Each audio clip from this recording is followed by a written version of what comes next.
Howdy YouTube, and welcome to another episode of the Gunman Raw. So, today we've got the candy stage. So continuing on from the previous video where I did the wet on wet and base coat stage. So on this Mazda 3 Sol Red Crystal Respray.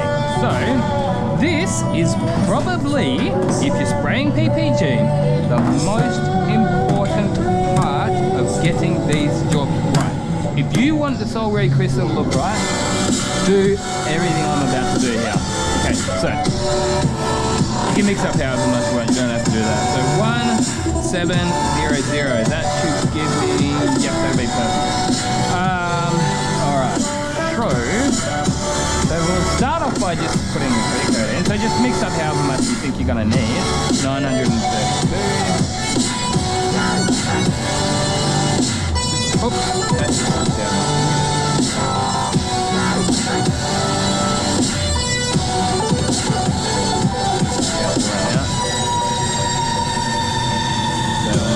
Nearly made it. Alright, we've got lots of stuff.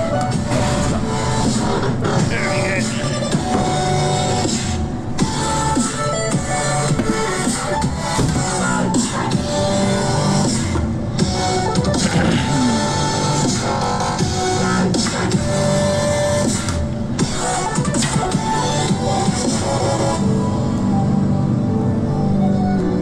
So 932.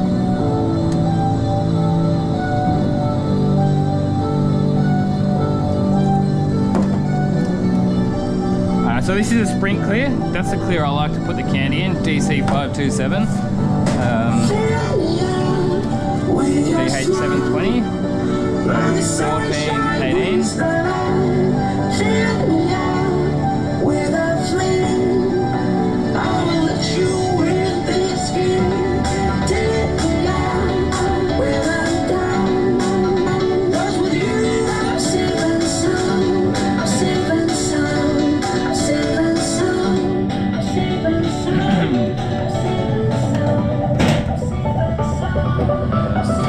That's a fast thinner. Well, technically that's an Enviro-based thinner, but it's fine. So this is the most important part. This is actually the main reason I decided to show you guys mixing the clear up. Double it. And I came up with that myself, but I had a lot of headaches before I decided to do that. And I just came up with it, put it out my ass, tried it, it worked, and never looked back. So double the thinners. And I also slightly altered the amount of candy that they put in and applied 2 coats. So they recommended 3 coats at 50 grams. I cut that down to 40 grams and put 2 coats. I think that's, or was it 30? Did they? I can't remember. Either way, I did change the amount of candy and the amount of coats. But look, if you do it exactly the way I do it, you should be able to get pretty similar results.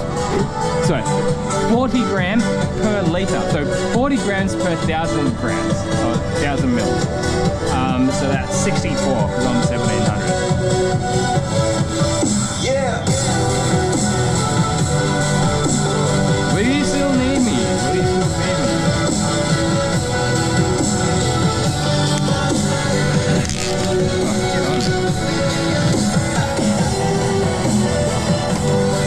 Mix it up, put it in the pot, paint. That's it. 2 coats, bang bang, one after another. It's a sprint clear. I've used fast thinners. I don't have to worry. Oh, one out as well. So yeah, I don't have to worry about flash times. And then after I get it down, I'll give it a 10 to 15 minute bake. If I'm really happy with it and it looks like it's not going to need a nib, I'll actually opt for a 10-minute bake. I just started doing that recently. But yeah, previously I was getting lots and lots of nibs in my job. Can't say that's one thing, but again, you know, I was clever enough to just put all these different procedures into place, and I don't get it anymore. Look, I'm not saying I never get any dust in my job, but it's no worse than a normal paint job, you know, a normal refinishing job. But yeah, previously it was getting pretty bad. Yeah, little things like microfibers. You notice there's no normal rags. cotton rags because they're full of lint. Yeah, you can shake them and it's just everywhere, mate. You can touch everything, it's just covered in it. So I tried those, what do they call them? Anti-static guns. Snake oil, if you ask me. But look, I do know lots of people absolutely swear by them. Me, I'm really not good at it. At the end of the day, like, the panel doesn't have static in it. What's an anti-static gun that's got it, you know? And car bodies shouldn't really have too much static in it, if any. They're earth already. They're earth through their tires. Maybe on the odd bumper. And yeah, so the gun I'm using is my Pro Light T21.3. Obviously got to make sure I get the air-fed respirator out. Even little things like housekeeping. You know, I keep this place clean. Every couple of weeks I'll give it a mop out, sweep, wipe benches down. Another big one, don't discount importance of a clean airline. I was getting bits of overspray and I didn't realise it for a long time falling off my airline. It's just, all those little things, they all add up. Anyway, let's get in there. I will need to come out for a top up halfway through. But what I do is first coat on the faces, second coat on the faces and edges. I find you just, as I said in the previous video, you just don't need to overload the material on the edges. Particularly on these cars, because we're putting so many coats on, because they are a candy, you've got to put that extra couple of coats on. But again, hold on one second.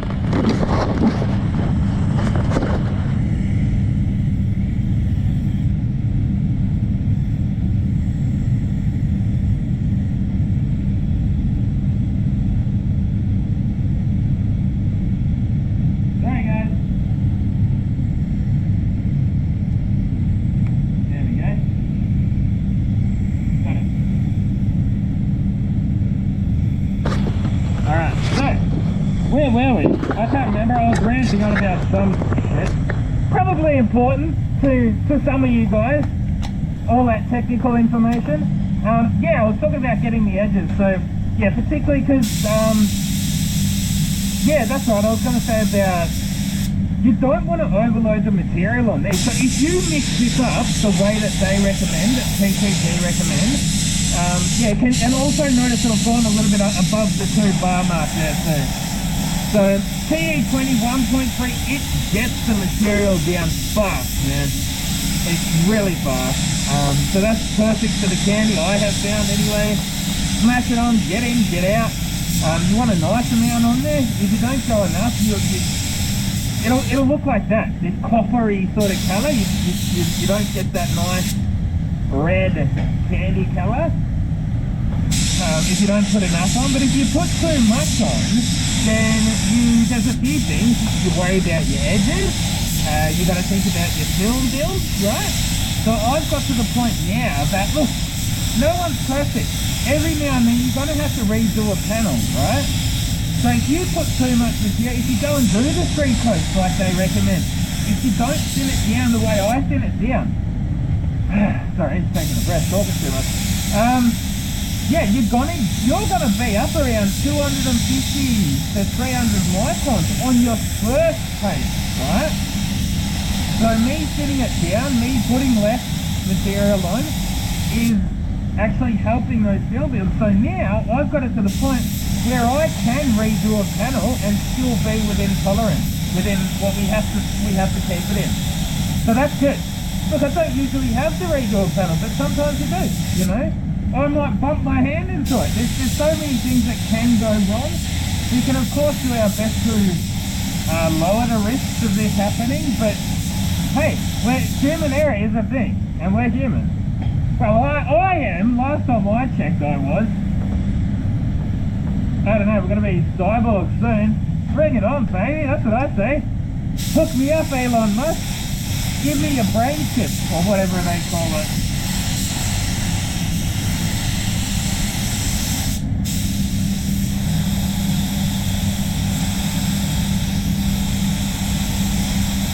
So yeah, like, if I do decide that I need to nib this stage, I'll give it a 15-minute bake, right?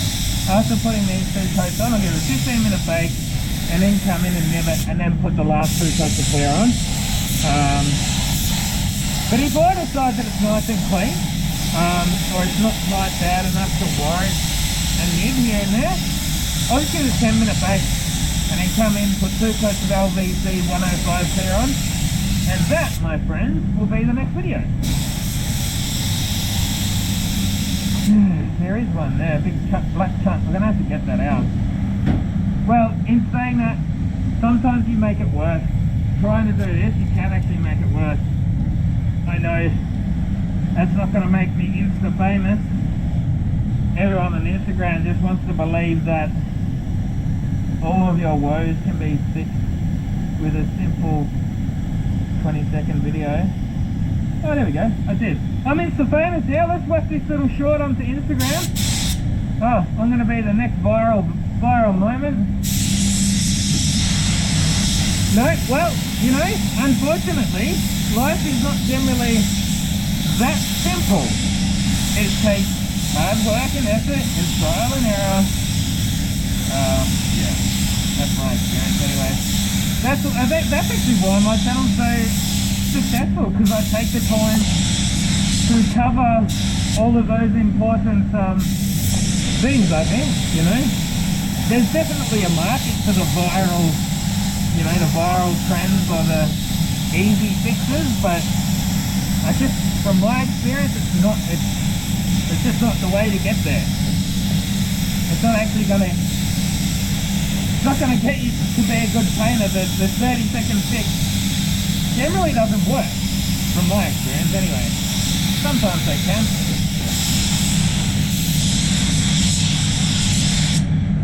And even then, there's a slight blemish there. It's worse than the, it's not as bad as the black spot, but it's not perfect.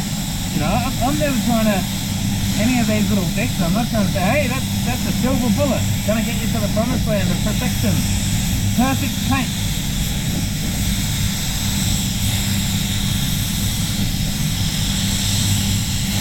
Yeah, I think the real world approach is what brings people to my channel. Gonna run out soon.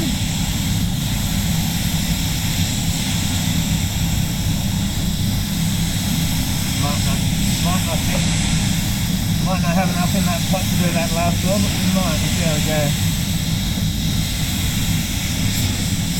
I'm like a robot, eh? It's just autopilot.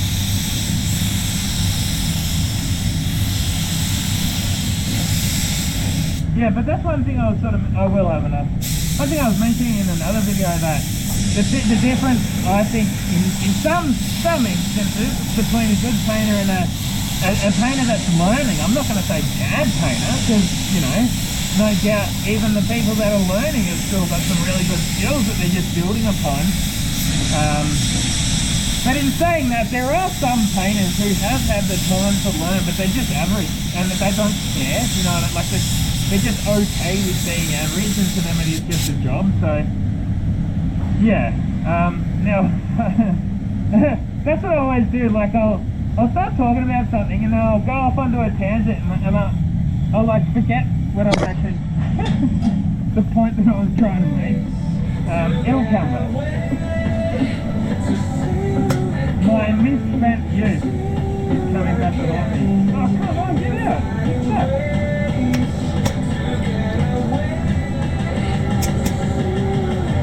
Okay, that's never happened before.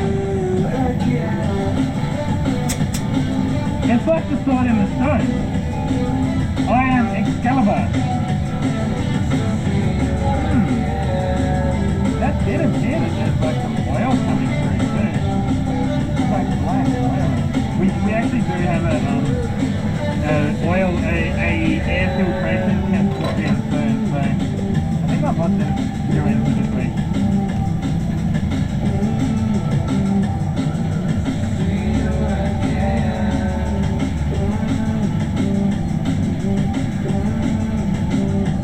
So hopefully that will be enough to get me through a Again, I may need to mix up a little bit towards the end of this job, but we'll just go in.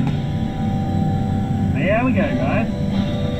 But yes, the beauty of sprint clear mixed with a fast thinner, I don't have to bake in between coats, and I'm confident. Well, I'm not confident, I know.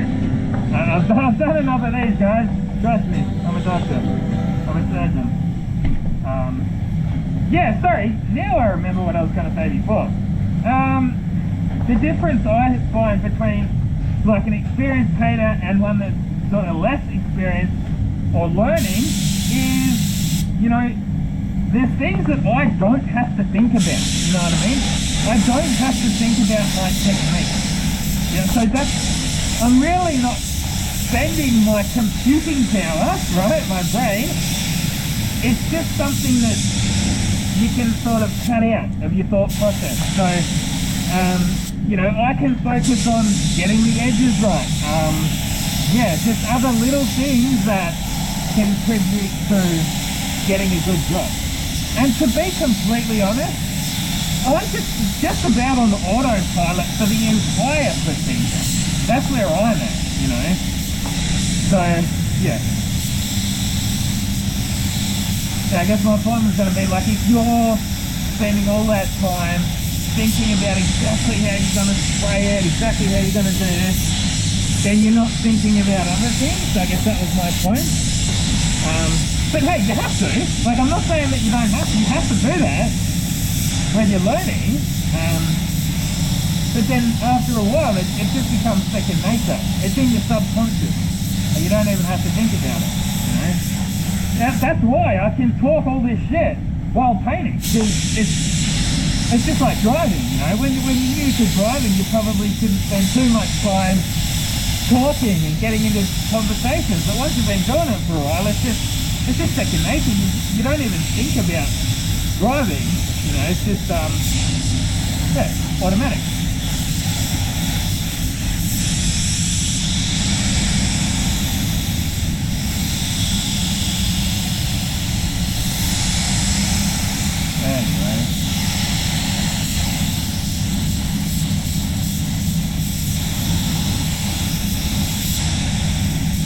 But yeah, nice and wet. So, because this is it. This is the last coat.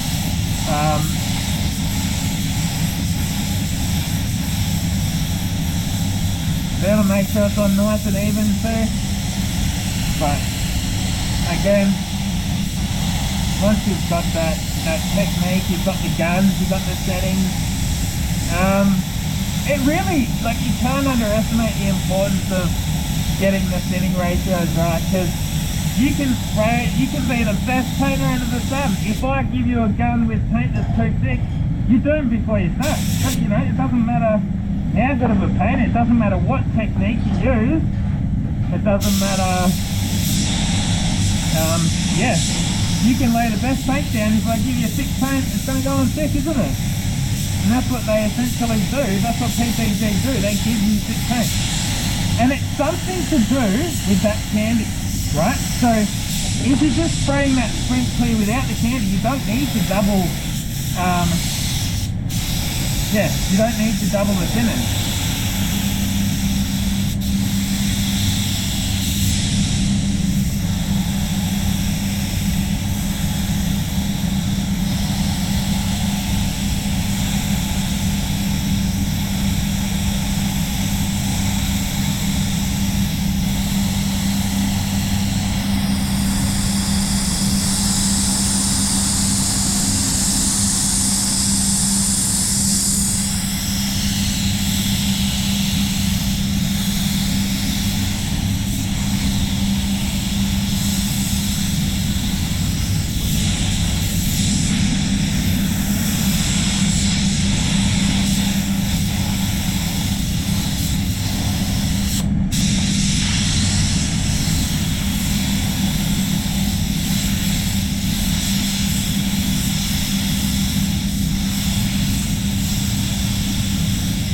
Yeah, there's just something about this candy, no matter what clear you put it in. Actually, in saying that, I have not tried it in the Vibrant. Which could be a stupid thing, because they do. It's a vibrant. Oh yeah. Or did I try? I probably did. I tried just about everything. Basically, throw this at the wall and see what sticks. That's what I did with this colour. And something stuck. It took a while. It took a few months until I nailed this. I tell you what.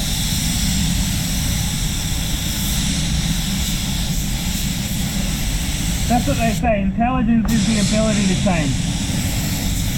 If I was still getting these really orange peely and dust and crap all through them, probably wouldn't be the most smart person.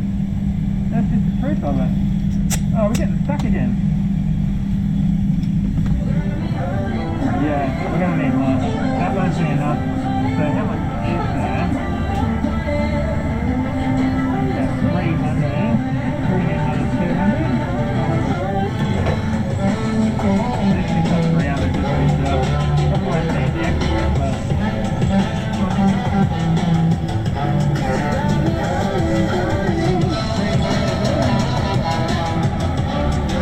It's actually morning tea time.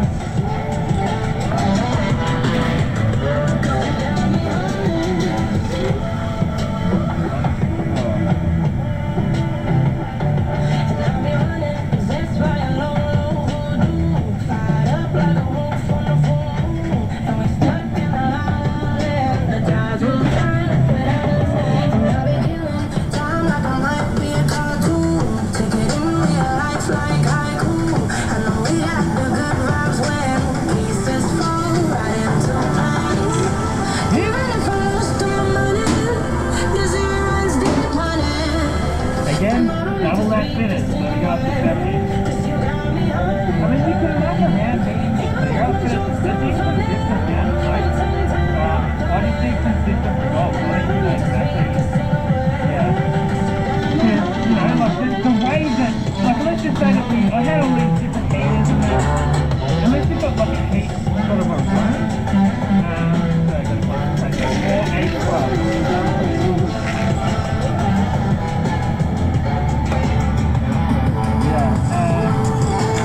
You can heat your clear up to get viscosity out of it. But yeah, like I'm going to come in here and paint this body and then I need to want it to look the same.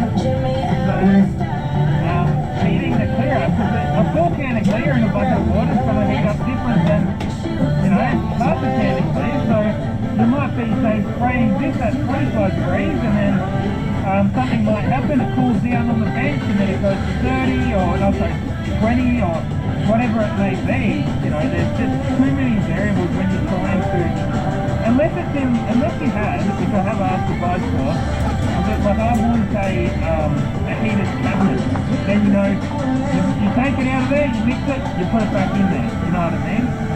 That way it's going to be reliably at the same temperature.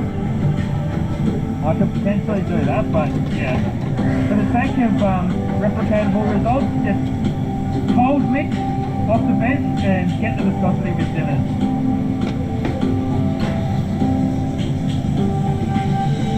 Yeah, it's one of those things. Just about everything that can be thought of, I have thought of, you know, so yeah. Sometimes you get that rep that comes in trying to be a smart ass and he'll try to get ya, you know? It's like that, you know, it's too far.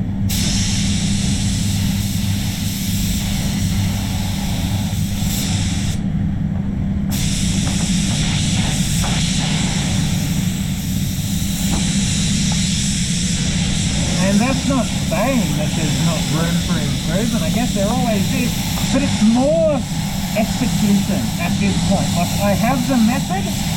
It's just going to come down to execution, you know, like there's a few nibs in that route. Well, that's not the method, that's the execution.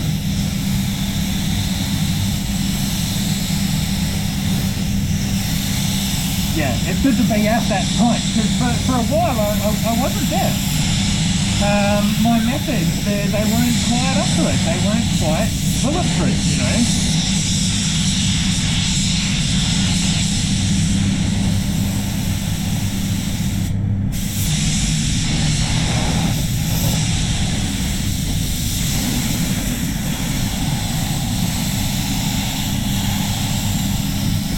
Yeah, so I reckon I'm just going to give that a 10-minute bake.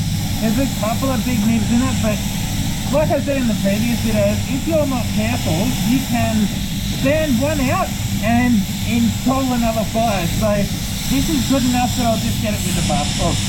Get back to the door with the buff anyway. And I tell you what, it's just, I can't say how good it is to just have a detailer who you just know what you're going to get. You know exactly what you're going to get out of him. It's just a thing that I don't have to worry about. We were having, yeah, it took us a while to find a good detailer, put it that way. The guy that fits this job.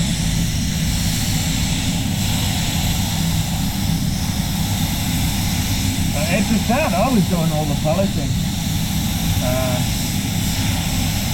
And then we ended up going through 3 or 4 guys. Some at varying levels, you know. But yeah, we do sort of more the showroom style finish, if that makes sense. So we're not just, industry standard is not what we're doing. We're doing above industry standard, put it that way. So yes, there is still some tolerance, you know, but it's above industry standard, put it that way. So to be fair on those detailers, they're just used to industry standard. So when you want something that's well above, it kind of pisses them off, and I don't blame them. Nobody likes buffing shit 3 or 4 times. It can be a messy job. It's a prick of a job. So I feel for details, you know. It's a job that I'm not sure I would want to do. Like, I could do it. But yeah, I think it would take its toll on you after a while.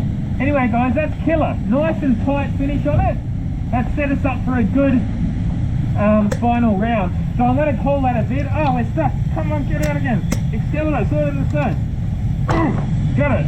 If anyone was going to do it, King Daddy was going to. Oh, that's a long video. Longer than I expected. Anyway, this is probably going to need an edit. I'll put it in the video editor and render it. But yeah, have a look at that, mate. Nice, tight, flat finish. Previously, without that extra thinners, you're going to get big, chunky, thick orange peel, and it just looks like crap. So hopefully you did enjoy. If you want to support the show, be sure to go and check out the merch store. There's a link in the description. Buy yourself some stuff. You can become a member of the channel too if you like, if you want to be a true legend. But you don't have to. Watching is enough. Until next time, get out there and paint some shit. Gunman out. Oh, let's have a look at that gun. Gunman Edition Pro Light. My dream, mate. I never could have even dreamt of having that when I started. How good's that? Goodbye.